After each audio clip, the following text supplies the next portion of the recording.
दोस्तों 2023 खत्म होने वाला है और 2024 आपके दरवाजे पर दस्तक देने के लिए खड़ा हुआ है। अगर आप 2024 में किसी भी प्रॉपर्टी या किसी भी प्लॉट को खरीदना चाह रहे हैं तो आपको 5 से 7 मिनट रुक के सुप्रीम कोर्ट ऑफ इंडिया का 2023 में जाते जाते जो जजमेंट आया है उसे जानना बहुत ही जरूरी है। ये जजमेंट इतना इंपॉर्टेंट है कि आपके भविष्य में पैसे की होने वाली बर्बादी, समय की बर्बादी और आपकी परेशानियों को कम करेगा, आपको इन सारी चीजों से बचाएगा। सुप्रीम कोर्ट ऑफ इंडिया का जजमेंट क्या है और आपको इस जजमेंट के बाद आपको प्रॉपर्टी खरीदने में किन किन चीजों को ध्यान में रखकर प्रॉपर्टी खरीदना है, आज की इस वीडियो पे कंप्लीट प्रोसेस बताएंगे। ये जजमेंट जानना, ये प्रोसेस जानना आपके लिए बहुत ही जरूरी होने वाला है अगर आप 2024 में किसी प्लॉट या प्रॉपर्टी को खरीदना चाह रहे हैं। तो वीडियो शुरू करने से पहले आपसे रिक्वेस्ट है, अगर आप चैनल पे नए हैं तो सब्सक्राइब बटन को प्रेस करके नोटिफिकेशन आइकन को प्रेस कर लीजिए। चलिए चलते हैं वीडियो की तरफ, जानते हैं सुप्रीम कोर्ट ऑफ इंडिया का ये जजमेंट क्या है। साथ ही साथ अब आपको ये भी बताएंगे कि अब आपको प्रॉपर्टी खरीदने में किन किन चीजों का ध्यान रखना है और प्रॉपर्टी खरीदने की प्रोसेस में क्या क्या चीजों को आपको फॉलो करना है। Hey guys, I am Chandravan Chakrabarti and you are watching Tech Revenue. So let's start. सबसे पहले ये जान लेते हैं कि सुप्रीम कोर्ट ऑफ इंडिया का जो जजमेंट है वो क्या आया। 1 नवंबर 2023 को शकील अहमद वर्सेस सैयद इखलाक हुसैन के सिविल अपील पर सुप्रीम कोर्ट ऑफ इंडिया ने एक जजमेंट दिया। जजमेंट का लिंक आपको नीचे डिस्क्रिप्शन पर मिल रहा होगा, उसकी पीडीएफ भी आपको टेलीग्राम पर मिल जाएगी, वहां से आप उसे डाउनलोड कर सकते हैं। सबसे पहले इन दोनों के बीच का प्रॉपर्टी विवाद समझते हैं, इसके बाद जजमेंट को डिस्कस करते हैं आसान भाषा में। इसे समझने के लिए हम एक्स और वाई का एग्जांपल लेते हैं। एक एक्स पर्सन है और एक वाई पर्सन है। एक वाई पर्सन जो कि एक प्रॉपर्टी पर काबिज है, एक्स पर्सन अपने सेल एग्रीमेंट, अपने वसीयत और अपने पावर ऑफ अटॉर्नी के बेस पर ट्रायल कोर्ट में ये civil suit for possession file करता है कि जो वाई प्रॉपर्टी पर काबिज है मुझे इस पर डिग्री दी जाए। इस पर अपना तर्क रखते हुए, इस पर अपने स्टेटमेंट रखते हुए एक्स इस बात को प्रेजेंट करता है कि मेरे पास इस प्रॉपर्टी का ये सेल एग्रीमेंट है, दूसरा मेरे पास इस प्रॉपर्टी का ये पावर ऑफ अटॉर्नी है, तीसरा मेरे पास इस प्रॉपर्टी की वसीयत है। इन डॉक्यूमेंट के बेस पर मुझे इस प्रॉपर्टी पे पोजेशन दिया जाए। इस बात को खारिज करते हुए जो वाई है, जिस पर अभी प्रॉपर्टी का कब्जा है जिसका, वो अपने स्टेटमेंट देता है कि ये जो डॉक्यूमेंट्स है ये सारे के सारे अनरजिस्टर्ड डॉक्यूमेंट हैं और इन डॉक्यूमेंट्स को रजिस्टर्ड नहीं कराया गया है। दूसरी बात, इस आदमी के पास सेल डीड नहीं है बल्कि सेल एग्रीमेंट है। और तीसरा, मुझे ये जो प्रॉपर्टी मिली हुई है ये प्रॉपर्टी मुझे गिफ्ट डीड में मिली हुई है। ट्रायल कोर्ट इन दोनों के मामलों को सुनता है और इन दोनों मामलों को सुनने के बाद ट्रायल कोर्ट एक्स के पक्ष में, जो कि ये केस फाइल करता है सिविल सूट फॉर पोजेशन, उसके पक्ष में सेल एग्रीमेंट के बेस पर, विल के बेस पर और उसके पावर ऑफ अटॉर्नी के बेस पर ये ऑर्डर पारित करता है कि ये प्रॉपर्टी पर एक्स का कब्जा है और वाई को इसके पोजीशन दिया जाए। वाई पर्सन ट्रायल कोर्ट के इस डिसीजन से संतुष्ट ना होकर सेक्शन 96 पीसी के अंतर्गत हाई कोर्ट में अपील करता है। दिल्ली हाई कोर्ट में अपील करने के बाद ये सारे के सारे स्टेटमेंट वहां भी रखे जाते हैं और दिल्ली हाई कोर्ट भी यही डिसीजन देता है कि जो भी ट्रायल कोर्ट के द्वारा डिसीजन दिया गया है एक्स के पक्ष में वो सही डिसीजन है और इसे प्रॉपर्टी पे पोजीशन दिया जाए। वाई पर्सन हाई कोर्ट के भी इस डिसीजन से संतुष्ट नहीं था, इसलिए उसने फाइनल सुप्रीम कोर्ट का दरवाजा खटखटाया और सुप्रीम कोर्ट में जाकर एक अपील फाइल की।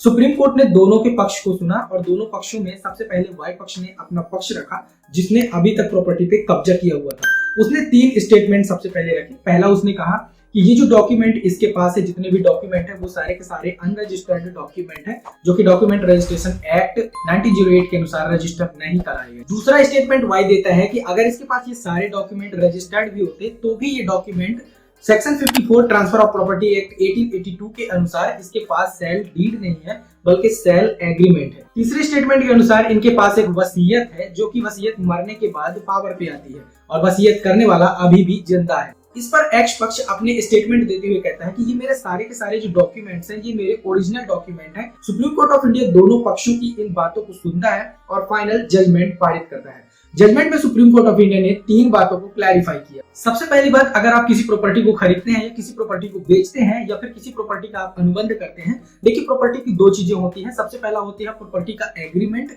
और दूसरा होता है प्रॉपर्टी की सेल डीड। प्रॉपर्टी का एग्रीमेंट एक दूसरी चीज होती है जिसे आप इकरारनामा या अनुबंध पत्र कह सकते हैं, जो आप एक एडवांस राशि किसी को देते हैं। फॉर एग्जांपल, अगर आप प्रॉपर्टी को खरीद रहे हैं और आपके पास 4 लाख की प्रॉपर्टी के लिए अभी आपके पास 2 लाख ही है, तो आप उस सेकंड पर्सन से, जो बेचने वाला आदमी है, उसे आप कहते हैं कि ये अभी 2 लाख आप ले लो और 2 लाख मैं 6 महीने बाद आपको दूंगा और तब प्रॉपर्टी की रजिस्ट्री हो जाएगी। इसे एक डॉक्यूमेंट के अंतर्गत रजिस्टर किया जाता है, डॉक्यूमेंट रजिस्ट्रेशन एक्ट के अंतर्गत, जो कि सेक्शन 17 और सेक्शन 49 के अंतर्गत रजिस्टर किया जाता है। तो ये सारे का सारा रजिस्टर्ड होना चाहिए। डॉक्यूमेंट रजिस्ट्रेशन एक्ट 1908 के अनुसार बल्कि अनरजिस्टर्ड किसी स्टाम्प पेपर पर नहीं होना चाहिए। अगर आप किसी को ऐसे सेल एग्रीमेंट के थ्रू खरीदना चाह रहे हैं किसी प्रॉपर्टी को, तो उसके जितने भी डॉक्यूमेंट हैं वो आपको डॉक्यूमेंट रजिस्ट्रेशन एक्ट के अंतर्गत रजिस्टर कराने होंगे।